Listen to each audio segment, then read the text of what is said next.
Broadcasting live from the Business Radio X studios in Phoenix, Arizona, it's time for Phoenix Business Radio, spotlighting the city's best businesses and the people who lead them. Good afternoon and welcome to Collaborative Connections radio show and podcast sponsored by KLM Consulting.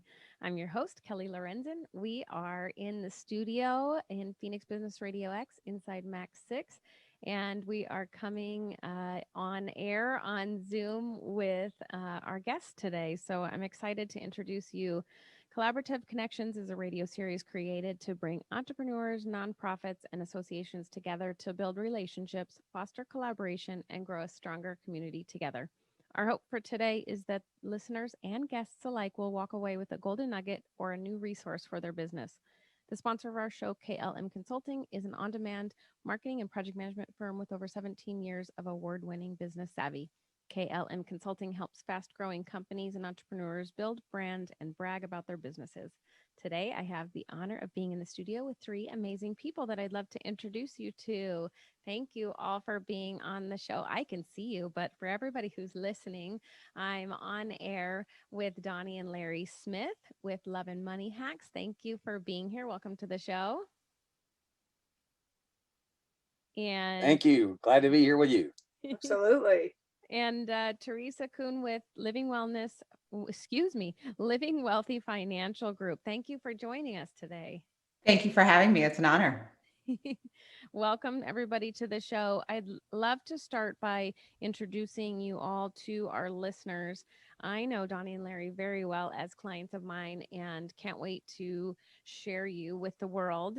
And Teresa is a new friend of mine, so I'm excited to get to know more about you. So if you wouldn't mind, Donnie and Larry, can you tell us where you came from, a little bit about your background and where you're headed? Well, I guess I'll jump in here first, Kelly.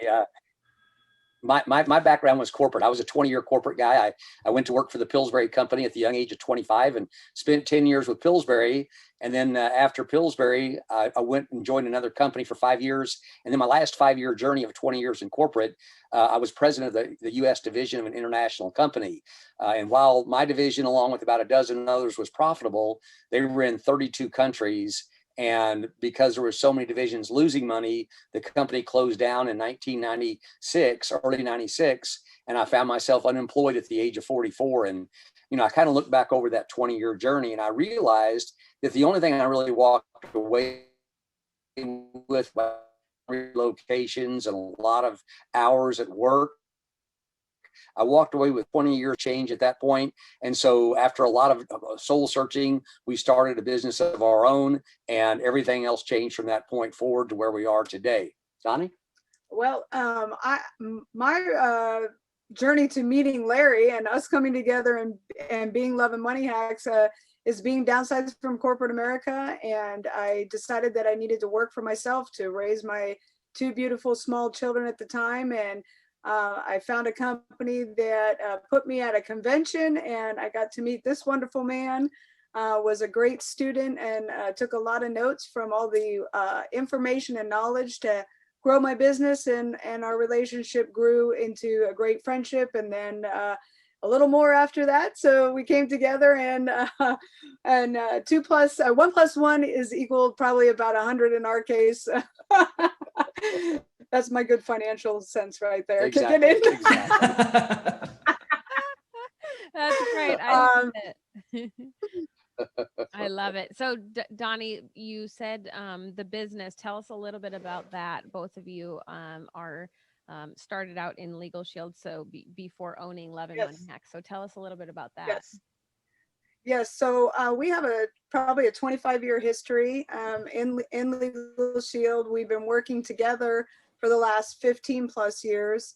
And in that evolution of having the opportunity to be able to help people both in the legal field to be able to address their legal needs affordably, but also with people that are entrepreneurs like ourselves to help them build a business. Our coaching just kind of expanded to what we now call Love and Money Hacks. Because of Larry's financial studying, because of my personal development studying within the company, it just kind of evolved that people were coming to us for more information beyond just how to sell Legal Shield.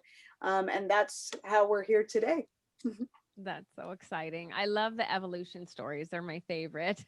Speaking of evolution stories, I know you introduced me to Teresa Kuhn because I know she's a very good referral partner of yours. So give us maybe you can introduce her. How about? Oh, absolutely. This has been one of the greatest relationships I've had in my life, friendships position, because when I was actually she was referred to me by somebody else. And I went and talked to her, and what she was sharing with me sounded very interesting, but it was one of those things that sounded too good to be true. And so I had to do my research. And so I spent 2 years, and this is the most patient woman I've ever met in my life. Who always I said, can't work. It's just too good to be. She'd say, let me send you another book. And she just educated me. Really, she educated me about the benefits of what she did. And today it's the biggest piece of our true financial security. We make money a lot of different ways, but from a financial security standpoint, she's been a godsend to us because the master is forever the student, and she continued to teach and I continued to learn. And today, I don't know how many people we've referred to her, and I don't get compensated for it, but the reality of it is I love what she does to help people have true financial security. I think wealth creation, you can always get lucky with a lottery mentality, but I think true wealth creation is really about doing something consistently over a period of time that turns into something rock solid.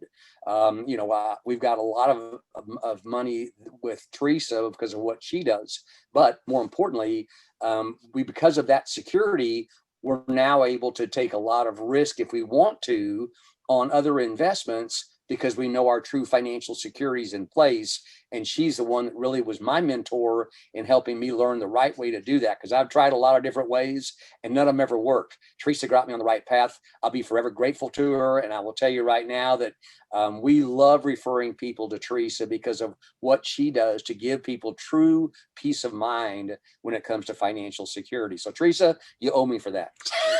I owe you big time. What a beautiful introduction. And I'm going to record that and play it when I'm not feeling so well. So thank you both very, very much. And I want to say a couple things about you guys before I talk about me. Number one, your relationship is absolutely one of the most beautiful relationships I've ever seen. I've ever had the honor of witnessing, and Love and Money Hacks is perfect for the two of you. I mean, I could not think of a better term to describe what you have to offer to the world. And Larry, when we met, you're right, I was a very patient woman. And what's really funny is I've got a lot of really, really smart clients, a lot of engineers. For whatever reason, I attract engineers into my life. Nuclear physicists, rocket scientists, electrical, mechanical, civil, architects, pilots, who I consider engineers because of how they think, like the gamut, all of them, the spectrum.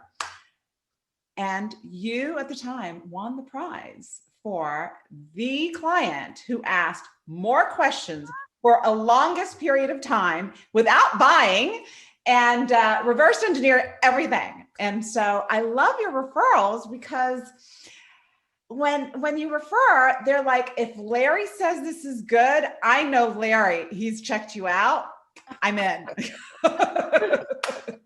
So it's the best. It's the best referral ever. And there have been hundreds and hundreds of referrals over the years. And I am so grateful to have both of you in my life. And we'll talk more about how you guys think about money because it's awesome. It's great. That's why you have what you have today, right? Sitting in that amazing, gorgeous RV, traveling the country, living the lifestyle of Riley. And when people hear about your background and your, rags to riches to rags to wealth, permanent wealth, and living the lifestyle that only people can dream of, and on a very small percentage of your cash flow. When people hear that number, oh my gosh. So we'll talk about that in a moment. But let me share a little bit about my background. It is unique. I have a degree in finance. I actually worked for a Wall Street firm in college. and ended up going to law school in Washington, D.C., practiced law for a couple of years. My husband was transferred to Ohio, and I was already licensed in 3 states. I said, I'm not doing this in every state in the country, because my value system, my philosophy was to have him support him in his career and knowing that I could do anything. And so I went back to working with money, but over time became very dismayed with the whole traditional, conventional financial way of looking at finances and planning for retirement, because the feedback I was getting from my clients and the experience I was having with my clients is they were not having the freedom that they wanted. You know, for the most part, they saved money, they did everything right, everything by the book, the same way my husband and I were doing things. But the results, you know, and I was future pacing myself through my clients, right? Living vicariously through them. If I keep doing what they're doing, what am I going to have 20, 30, 40 years down the road? And so much of conventional financial wisdom is about getting you from where you are today to retirement and dead. And who does that support? Who does that benefit? Well, Wall Street, for one, and all the financial services companies like, you know, banks and credit card companies that make interest off of all of the living expenses that you get along the way.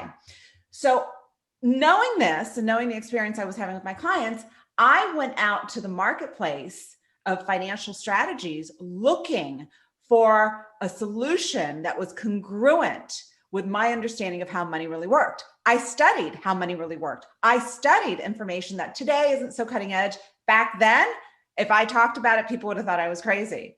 But I was looking for solutions and strategies that were congruent with my understanding of how money really worked. And I found one and researched it, sort of like Larry, for a long time, reversed engineered it, looked for the issues with it, because wearing my filter, my lawyer filter, like, how could this bite me in the behind after I present this to a client? How can this hurt my clients? What's going to happen 30, 40, 50 years down the road? Like, I really researched and looked at it from so many different perspectives and could not find a flaw. And so at that point, I became a student of the master of this concept. We became very, very good friends, dear friend, and worked very closely together, along with a marketer who we'll talk about in a moment, who took this concept to the masses, brilliant woman, and designed my business around helping people with just this concept, just the strategy. And at some point after that, years, passed, the 3 of us met, and here we are today. That's so exciting. And you guys both talked about, along the way, doing the research and doing the, back work. I think that is part of the success of any business owner, any financial freedom, right? Together. If you do the research, if you plan, and if you, form relationships with the right people, just like we see today, you can be successful and long-term success, not just quick, like you said, get rich. It's like what's the long-term success for your business? What's the long-term success for your personal life? So I love that. It's like a full circle, right? Of all of it together. I think that's great. And it's not just research, it's really understanding who's providing the information, because it's not for a lack of information that, Americans are in debt up to their eyeballs and don't have the financial freedom that they want. It's certainly not lack of information. There's so much information out there. We're in the information age. Like, we're just drowning in information. It's understanding who is providing that information. What is that information? Who is benefiting from that information? What's the bias in that information? And stepping outside of that and putting on glasses that are as objective as can be, and understanding, who benefits from having you think a certain way. You're right. You're right. Very And true. speaking of financial issues, I'm sure you guys both hear that a lot. That's why people come to you probably in the beginning. Why do you, Larry and Donnie, why do you think so many people struggle with with financial issues? Well, I think, first of all, it is lack of education, right? I mean, I think back and there's a thing called the evolution of a belief system. And it's kind of like when we're children, we listen to all the people that are close to us, our parents, our teachers, our clergy, everyone that we know and trust, we look up to. They tell us, to the child, this is fact. And whether they're right or wrong doesn't make any difference, because as children, we don't know the difference between right and wrong. So if mom and dad say this, one of the big conversations we always had, we never talk about money. Well, today that's financial suicide, right? But as a child growing up, my parents said, we don't discuss money. Well, how am I supposed to get a financial education if my parents aren't willing to talk to me about money?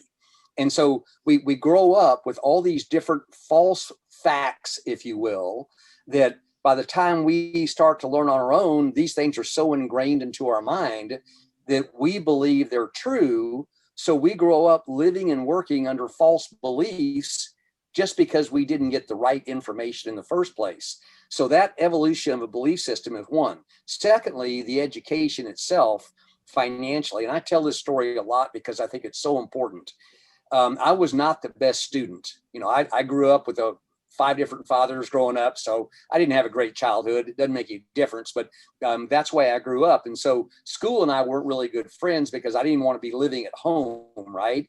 But the reality of it is when I went to my biology class, I think it was my sophomore or junior year in high school, the teacher said, class, today we're going to dissect a frog. And I remember pulling out that frog out of that formaldehyde jug and pinning it on a board. And I remember as I'm dissecting this frog open, I'm going, I'm not going to be a surgeon. I'm certainly not going to get in the frog business. What am I really learning here? Well, then I went upstairs to English class and the teacher said, class, today we're going to read Silas Marner. And I didn't know the dude. I wasn't going to ever be roommates with him. Why should I care? I mean, I just didn't understand. I felt like I was occupying my time learning stuff that had zero value. Then algebra hit. I failed algebra 1 the first semester. I failed algebra 2 the second semester. I went to summer school and they gave me a D-. I know I failed, but they felt sorry for me because I never, for whatever reason, I could never calculate letters and numbers together. It just did not make sense to me. But now here's a good example. I'll be 70 in August. I'm really a Medicare millennial. I'm 70 with the energy of a 30-year-old. But as I look back at that experience, I realized that algebra, not one time in my entire life have I ever had to use letters and numbers. But yet they never taught me how to balance a checkbook in high school. One of the most critical things you should be learning, you should start financial education at such a young age. And if we don't get it, by the time we get out of school, we've already set our financial habits with credit card debt and all these things because we didn't learn. We don't know how to handle it. And we start out our adulthood in trouble trying to figure out how to get out of that mess. Now, that's the large majority of people. It's not everyone, but it's certainly the large majority of people. And that's why we struggle, because we didn't get financial education as children, which we're super big proponents of. But yet at the same time, we really never got it beyond school either, unless we simply went after it like Teresa did. We don't get that in our jobs. We're taught how to become good employees. So the whole combination of all that together is just a financial disaster in most people's lives. And it's hard. I've been through it. I know. I've been bankrupt in 1989. I know all about the struggles of life. And sometimes people say, well, money's not everything. And I always say, you're right, it's not. But being broke isn't all it's cracked up to be either. And I've been both places, so I know. But I think financial education is so critically important to our school system these days. And I think that's the biggest thing we could do to help people live a better quality of life, if that's what people want us to learn. And that's a different story. That's right. That's a different story. And I think going back to your point of, let's start talking to our children about it and our grandchildren. And I know you talked about that, before we got on air, is what are the stories we're telling our kids about money, and the hush hush, don't talk about money, is not the best way to grow up, and so I learn every day from my peers and my clients of what to tell my kids. So hopefully by the time they're, hit 18, they'll be set. Yes, uh, ma'am. Yes, ma'am. Teresa, you mentioned the strategy a couple times. What strategy are you talking about? Well, it's a strategy that's known as bank on yourself or infinite banking concept. There's some different names out there. It's basically using a whole life insurance policy that's specially designed to give maximum cash value upfront for the client and using it as the foundation of someone's financial planning. So to piggyback off the education, I just want to say one thing. Today, people understand the concept of homeschooling. And I've met a lot of clients. And again, I know my clients are a little bit unusual. They're out of the box thinkers, not so much anymore because a lot of people have caught on. Like way back, yeah, totally out of the box. Today, no, people are getting there's definitely a problem with the system. But people who have children who are sending them to either private or public schools are also homeschooling at home for those parts of the curriculum that's not being included, financial education being one of them, emotional intelligence being another one, entrepreneurship being another one. Can you imagine today telling a child, you can't talk about finances, you can't talk about money? I was very fortunate. 16 years old, I knew exactly how much my father made. I knew what boards he sat on. I knew his debt. I knew his assets. He shared everything with me. I don't know why, except I was a bit precocious and smart. And I liked money. I liked the conversation of money. But that opened me up to, oh my gosh, there's so many possibilities out here, which is why I chose to study finance probably. You've got to have that education with your kids. What matters most are the basic concepts like we talked about: emotional intelligence, entrepreneurship, how to bring value to the marketplace, financial education. If your kids are leaving high school without that as a foundation, I hold you as the parent responsible. It's not the school's responsibility to teach your children this. We wish they did, but there are powers that be. I call them predators who know at 17, 18 years old, I've got it somewhere. My son was getting credit cards in the mail, like $5,000, $10,000 of credit because they knew he was going to go to college and they knew he was going to use that. There are predators out there, and every single one of your children has a mark on their back, a target on their back. It is your responsibility to teach your child. And if you don't, shame on you. It's so nice that you had that as a, growing up as a kid, because I know a lot of people that weren't that lucky, to be able to know those things. It definitely helps in the, now you can look back and go, oh my gosh, thank goodness he did that. I'm sure that's part of the success of things.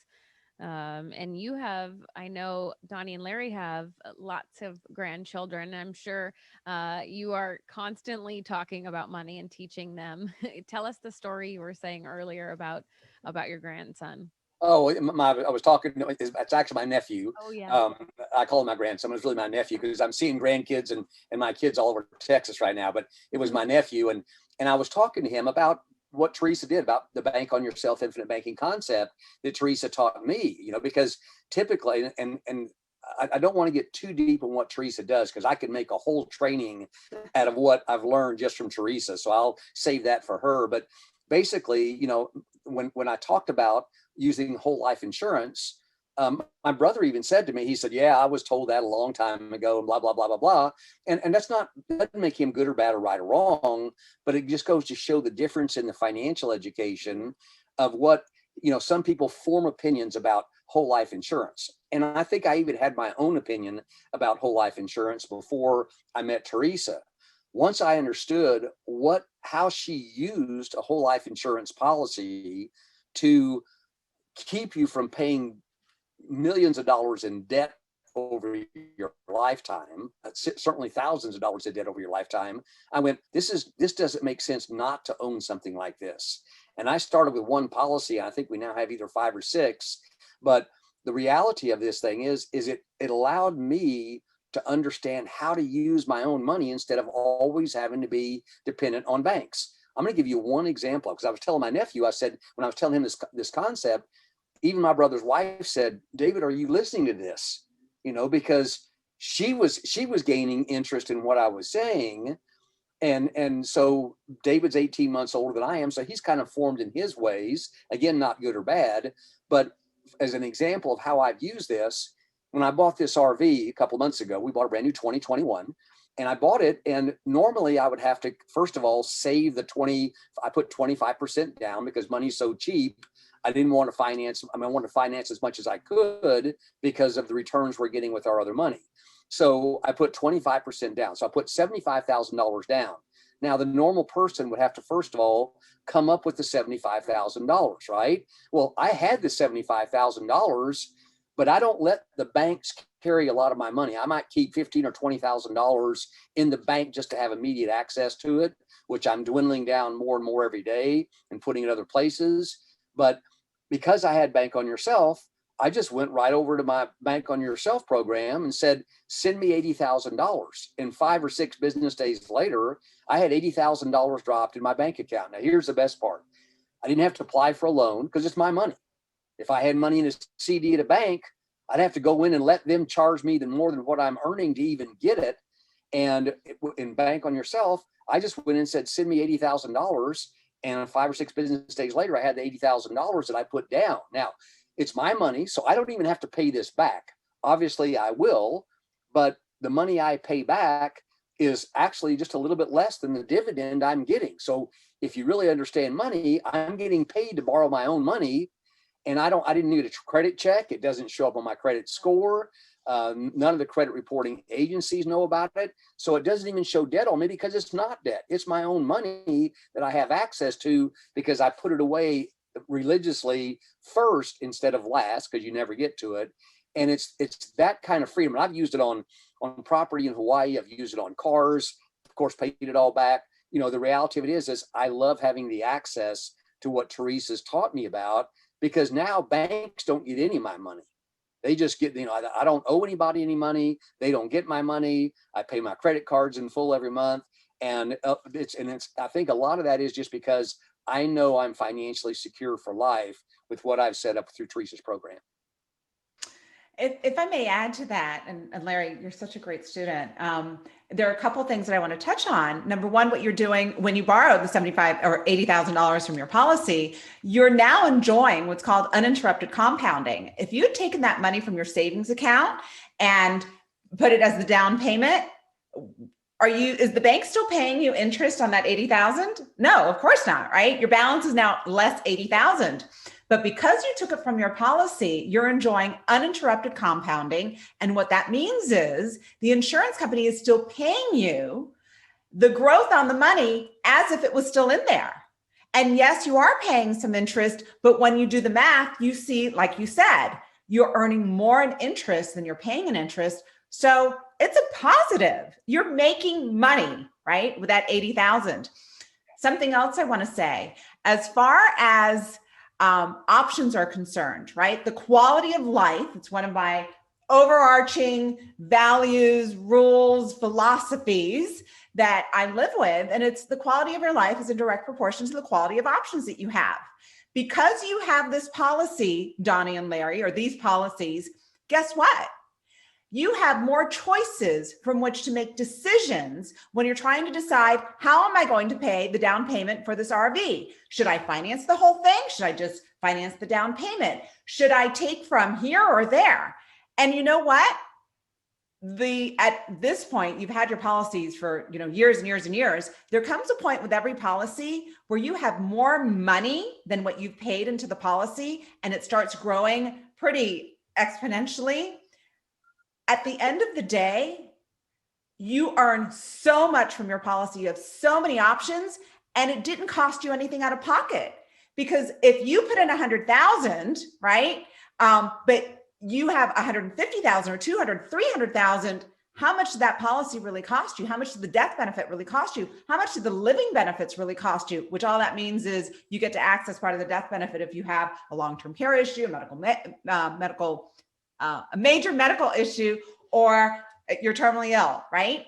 You get to bank on yourself. You get to use the money in there to finance your lifestyle. You can have a family bank. All of your grandkids and all of your kids, they can set up loan payments with you to borrow money from your policy to finance their cars and their major expenses. And that money stays within the family bank. I mean, I could go on, but just wanted to add a couple things there. So could I. So could I. And I'll tell you one thing, Kelly, I did because I just started doing this as of late. But when my last granddaughter was born, Brinley, Tammy's daughter, first thing I did was call Teresa and said, I want to take out a bank on yourself policy on my granddaughter, right? I bought it for her when she was 6 months old. And you know what her life is going to be like? She will never go through the financial struggles that we went through in our young adulthood because of the security she'll have because of the bank on yourself program that as grandparents we set up. And so there's so many ways you can leverage this. And like I said, we could do a whole training on this. I know that's not what this is about. So let's just keep going. But it's so valuable. I can't even begin to tell you how valuable it is. Just as valuable to have the associations with people that know how to help you, right? If we don't have these conversations, if we don't have a place to, a platform or a place to talk about these things, how would we ever know? That's my favorite thing about my business is that I get to meet so many amazing people that are helping so many individuals and companies. It's literally gives me chills every time I think about it, about how many cool clients I have that, that are doing good things for people. And I love those stories. So thank you for that. Changing the subject a tiny bit. Well, you guys have been talking about your grandkids, but I know Donnie is a big proponent of her grandbabies, and getting to see them is probably you're loving every second of it, I assume. So on that note, Donnie, what do you think, you wished you could have known back when you were their ages that you want to know now, or teach them now that you wished you would have known back then so you didn't have those struggles? Well, wow, that's an interesting question, and I'm going to divert off the financial topic just because I'm pretty positive my husband's got that covered on schooling and teaching him every chance he gets with any of the grandkids. He is educating them thoroughly on what to do with their finances, and so that's something that I never had. But the other thing I didn't have was anybody schooling me just on life skills, just maybe a little bit on how not to sweat the small stuff, if that makes sense. The things that give us anxiety, the things that, cause us to miss the moment. Other thing to build the patience and let we're supposed to be. Those are the things that I try to focus on, because I think I missed a lot of my own personal enjoyments, stopping and smelling the roses. Those are strict.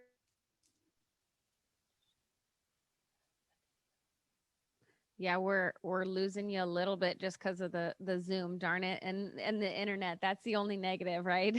The positive, we get to connect with everybody on Zoom in the country. The negative is the internet goes in and out. I know. Oh no.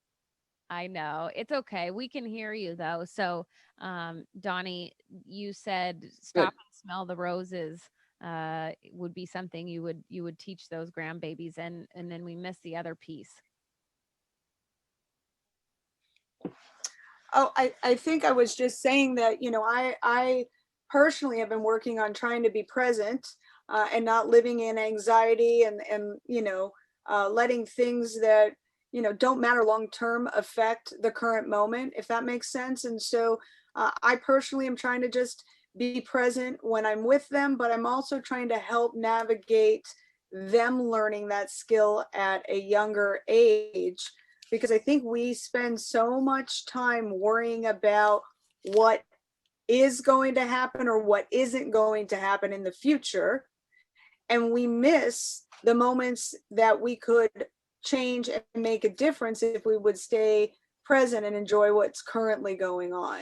And so, you know, I think that's what I mean about stopping and smelling the roses. I need to do it more. I'm trying to practice it with them. And if I could teach them to miss some of the mistakes that, you know, we made figuring life out, then I'm hopeful that I can make a small difference in helping them navigate.